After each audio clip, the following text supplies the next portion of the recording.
Salve, salve galera do Dominantes Online, tudo bem com vocês? Aqui professor Juan Fernandes com mais uma aula de Geografia. E nesse vídeo vamos falar sobre transporte rodoviário, a grande dor de cabeça do brasileiro, não podemos esquecer disso. Bom, aqui uma imagem clássica de um engarrafamento no Brasil, tá? A famosa hora do rush, quem nunca ouviu falar. Bom, características, pessoal. Vantagem do rodoviarismo, e aí explicando, tá, o porquê do rodoviarismo ser tão difundido no Brasil. É claro, além das questões de tentativa de atração de multinacionais para o nosso território, principalmente as de automóveis, a principal vantagem em relação aos outros modais para a instalação das rodovias é a facilidade de implementação. Beleza? É muito mais fácil você construir uma estrada do que você construir uma ferrovia, por exemplo, do que você construir uma hidrovia, do que você construir uma infraestrutura portuária, tá? Então é muito mais vantajoso. Então, dentro daquele imediatismo de integração nacional, lá da década de 40, década de 50, tá? 60 e 70 também, onde a gente vai ter ali o governo militar integrando o território, criando rodovias importantes,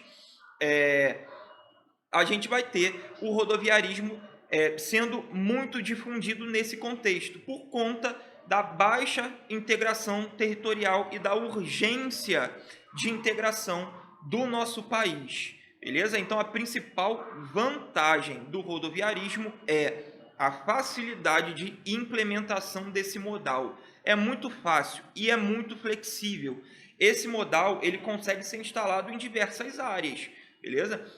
Você consegue, em áreas de relevos irregulares, conseguir implementar esse modal. Tá? Uma outra vantagem é que esse modal ele tem a capacidade de percorrer todo o trajeto. Então, por exemplo, se vocês pedirem algo no estado de vocês, que vem de um outro estado, e aí, por exemplo, vamos supor que venha pela ferrovia. A ferrovia não vai conseguir deixar esse produto na tua casa. Mas se esse transporte for um transporte rodoviário, esse transporte automaticamente vai conseguir fazer todo o trajeto. Então a rodovia ela também tem seus pontos positivos, tá? Bom, a desvantagem da rodovia, do rodoviarismo, primeiro ponto, tá? O custo-benefício é muito baixo. O transporte rodoviário ele não consegue absorver, ele não consegue deslocar uma grande quantidade de carga. É um volume de carga bem reduzido. Bom, outra desvantagem pelo fato da gente ter um volume de carga muito reduzido, quando a gente adota esse modal em uma grande proporção para transporte de carga, automaticamente a gente já impacta o meio ambiente por conta do despejo de gases estufa. Outra desvantagem é congestionamento, tá? E aí a gente tem os grandes centros urbanos impactados por isso, tá? Então, congestionamento ali vai ser um ponto muito importante. Um outro ponto importante é a durabilidade. A durabilidade de uma rodovia ela é inferior à durabilidade de infraestrutura de outros modais.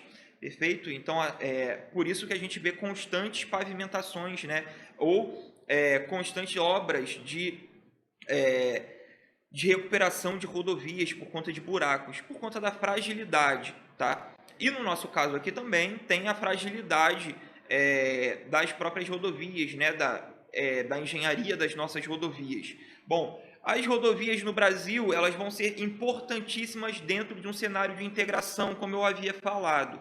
Tá? Então a gente vai ter diversos tipos de rodovias que vão provocar o processo de conexão do centro-oeste, por exemplo, brasileiro, com as áreas litorâneas.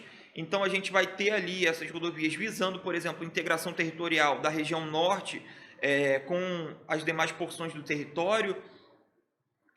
A gente vai ter a rodovia Belém-Brasília, por exemplo, que é importante, né?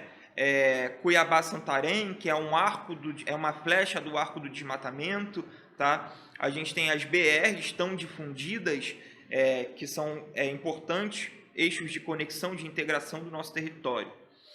Bom, a integração nacional, então, vai se dar dentro desse contexto e por isso, tá? Por esse cenário que eu falei de imediatismo, de maior facilidade de instalação, a nossa integração vai se dar dessa maneira e a gente vai ter um colapso a partir dessa perspectiva. A gente tem gargalos econômicos surgindo dentro dessa perspectiva.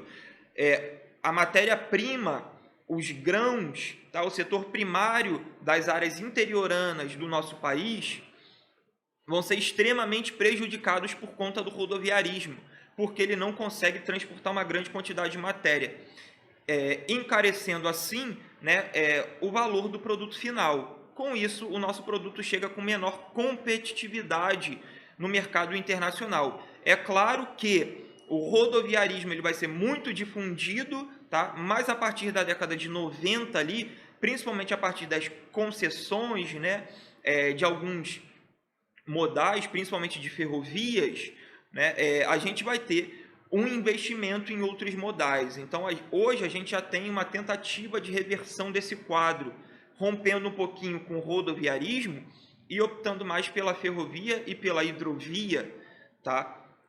Que vão fazer com que nossos produtos tenham maior acesso ao mercado externo.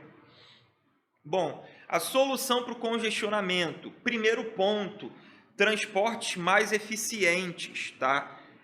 Ou seja, transporte público de qualidade. Se o transporte público é de qualidade, o transporte individual ele vai ser deixado de lado. Com isso, o congestionamento vai diminuir, beleza? E evitar usar os transportes rodoviários para longas distâncias, principalmente quando a gente tem importantes rodovias nacionais passando por centros urbanos, tá? Esses centros extremamente caóticos por conta da precariedade dos transportes públicos, dos transportes coletivos.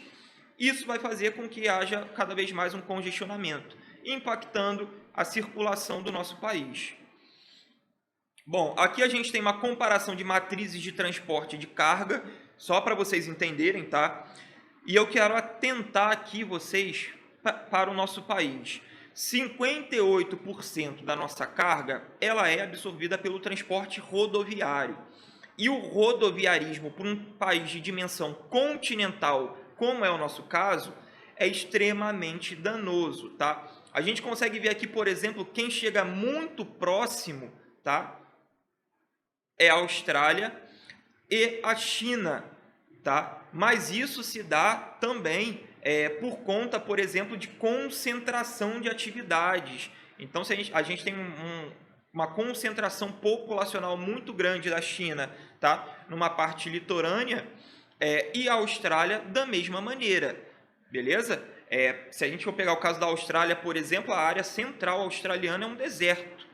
Então, o nosso país aqui, ele tem uma concepção de deslocamento de carga extremamente defasada para as nossas proporções territoriais.